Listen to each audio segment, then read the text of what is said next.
Sud Radio, on parle auto et de sécurité. Avec Sécuritest, prenez rendez-vous en ligne pour votre contrôle technique dans un de nos 1000 centres sur securitest.fr. Et la question est encore plus précise. Les sociétés d'autoroutes doivent-elles rembourser les usagers? On en parle avec maître Christophe Léguevaques, ou Léguevac, qui est avocat spécialisé. Léguevac. Bonjour, Bonjour, maître. Bonjour. C'est parce que ça faisait presque un nom un peu espagnol à la fin. Ouais. Oui, mais c'est toulousain, mais pas espagnol. Ouais, Ok. Alors vous êtes dans tous les dossiers piquants, parce que la dernière fois qu'on vous a eu, c'était pour parler du PureTech. On est où, tiens, d'ailleurs, avant de commencer à parler des autoroutes? Ça avance dans le dossier PureTech. On a réussi à faire bouger le parquet qui s'est saisi du dossier, c'est celui de Nanterre qui a mené l'enquête avec la DGCCRF. Donc ça avance, mais à la vitesse de la justice. Ouais. Vous avez entendu que Peugeot prend les devants en disant, voilà, si vous achetez un PureTech d'occasion, finalement, c'est la voiture peut-être la mieux garantie et la plus fiable, parce qu'il vous propose 8 ans de garantie. Même sur je leur ai conseillé de proposer plutôt un échange d'une voiture neuve avec des anciens véhicules avec une super prime. Ça serait beaucoup plus efficace. Non, mais sérieusement, rassurer les consommateurs. Si on fait une petite parenthèse sur ce fameux PureTech, si jamais j'achète une voiture d'occasion mais dont la courroie a été changée, normalement j'ai moins de soucis. Oui, et puis si vous avez fait de l'autoroute au lieu de faire la ville, normalement ça va bien. Non, parce que le problème c'est pas que la courroie. Oui, non, c'est pas que la courroie. C'est pas que la courroie, c'est le problème de la segmentation, c'est-à-dire du fait qu'il y a de l'huile qui rentre dans le carburateur et qui brûle avec l'essence. Ouais. Bon, c'est ça qui est le problème.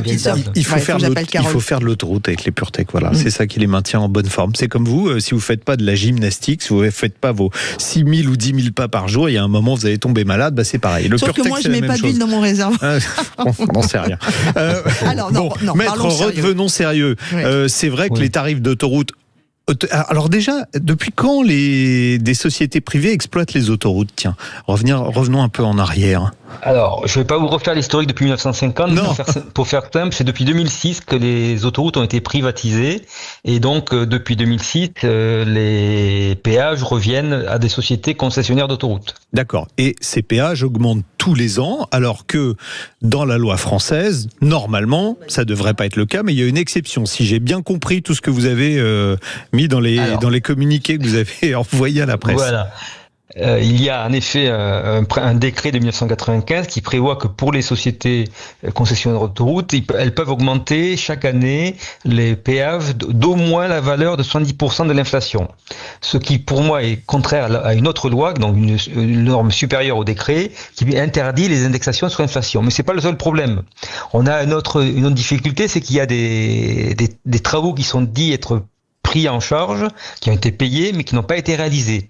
Et puis pour finir, vous avez un troisième niveau d'argumentation, c'est que chaque fois que vous payez 100 € de péage, vous avez 33 € qui deviennent immédiatement du dividende pour les sociétés concessionnaires. Ah ouais. Ça pose un problème. 33% c'est beaucoup, mais c'est bon, ça c'est un point. Ça pose un problème parce que les autoroutes sont des services publics administratifs, donc un peu comme la justice ou l'armée. Donc que je sache, on ne fait pas du gras sur la justice ou l'armée. Et là, on fait du super gras puisque quand on compare à d'autres sociétés cotées, par exemple LVMH, elle ne fait que du 15%.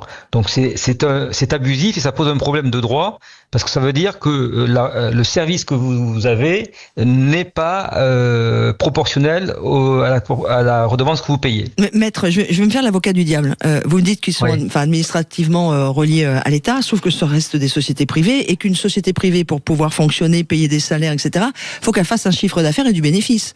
C'est juste le fait qu'elle fasse 33. C'est pas le problème. Parce que si elle distribue les dividendes, ça veut dire qu'elle a fait des bénéfices. Maître, laissez-moi finir juste une phrase. Ça veut dire quoi? Ça veut dire que ce que vous remettez en cause, c'est le montant, c'est 33%.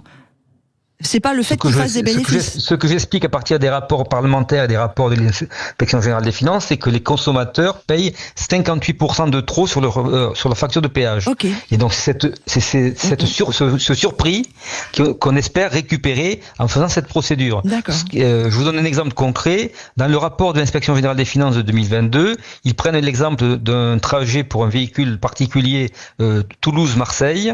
Vous payez à peu près 36 € alors que vous devriez payer 15 €. Donc il y a un surprix de 21 €. C'est considérable. Et vous multipliez ça par le nombre de trajets que vous faites, et vous pouvez comme ça espérer récupérer plusieurs centaines, voire milliers d'euros.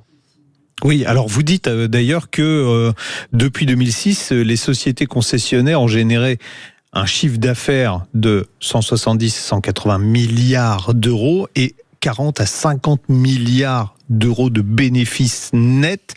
C'est ce qu'ils ont payé. En fait, les autoroutes, c'est ça, ont été achetés, c'est 50 milliards. C'est le chiffre que j'avais Pas en du tête. tout. Les autoroutes ont été achetées 15 milliards. 15 milliards.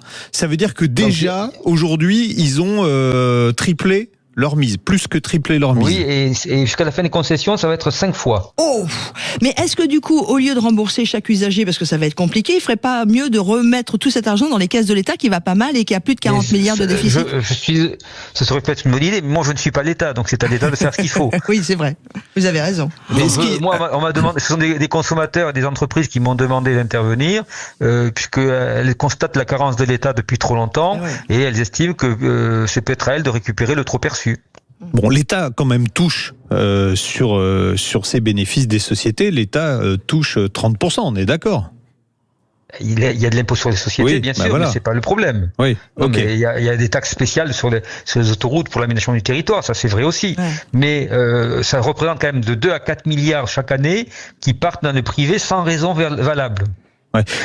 Il faut voir aussi un autre point, c'est que les travaux qui sont réalisés chaque année sur les autoroutes, comme par hasard, sont réalisés par les sociétés sœurs ou amies des propriétaires des autoroutes. Vinci fait travailler Vinci, Eiffage fait travailler Eiffage. Et donc, ça veut dire que vous avez une marge là aussi qui est mise non pas dans les sociétés d'autoroutes, mais dans les sociétés qui réalisent les travaux. Oui, il n'y a pas d'appel d'offres, étant donné que c'est géré par des sociétés privées, et donc ils ne sont pas obligés de faire un appel d'offres. Alors, ils prennent les sociétés en interne, avec sans doute des tarifs qui sont un petit peu exagérés. Mais alors, je vais me faire moi aussi l'avocat du diable. C'est vrai que depuis que les autoroutes ont été concédées, moi je trouve qu'elles sont plutôt en meilleur état et que ça circule plutôt mieux qu'avant. Alors, est-ce qu'il y a moins de monde? C'est quoi la raison d'après vous? Alors, le problème de votre appréciation subjective, c'est que on ne peut pas comparer véritablement, puisqu'on n'a pas fait d'état des lieux d'entrée, et on ne fait pas d'état des lieux chaque année. Et ça pose un problème de droit, parce que ça veut dire que il y a des travaux qui sont prévus dans les contrats, qui sont réalisés ou pas réalisés, mais personne ne le contrôle. Là aussi, on constate une carence de la part des services de l'État qui n'ont pas les moyens de faire respecter l'intérêt général. Quelle est la suite des événements là? L'action en justice, c'est quoi exactement? Comment ça va se passer et qu'est-ce qu'on peut espérer? Pour le moment, nous sommes dans la phase d'inscription.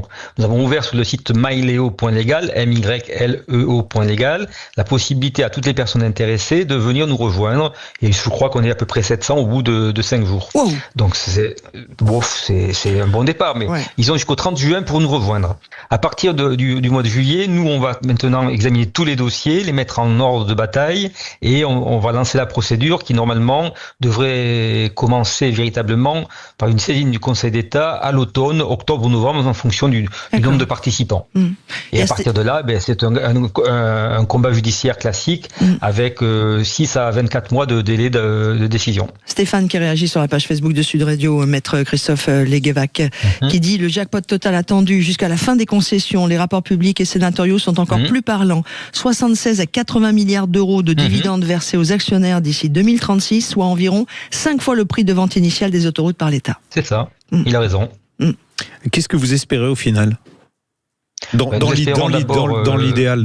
Gagner sur le premier volet qui est la remise en cause d'un certain nombre d'actes réglementaires, le décret de 1995, les arrêtés d'augmentation, et ça nous permettra de demander pour les participants à l'action de recevoir le trop perçu. Donc en fonction de votre consommation, on réclamera 58% de votre consommation. C'est vrai pour les consommateurs, c'est vrai aussi pour les entreprises. Les entreprises de transport, c'est encore plus important pour elles, parce qu'un camion, ça peut dépenser de 10 à 30 000 euros par an de péage. Eh oui, non, c'est énorme pour les entreprises, c'est clair. Oui. Bon, puis c'est également dommage, alors pour l'aspect sécurité, c'est qu'il y a moins de gens qui prennent le péage, qui prennent l'autoroute parce que c'est cher, alors que ce sont les voies de circulation les plus sûres.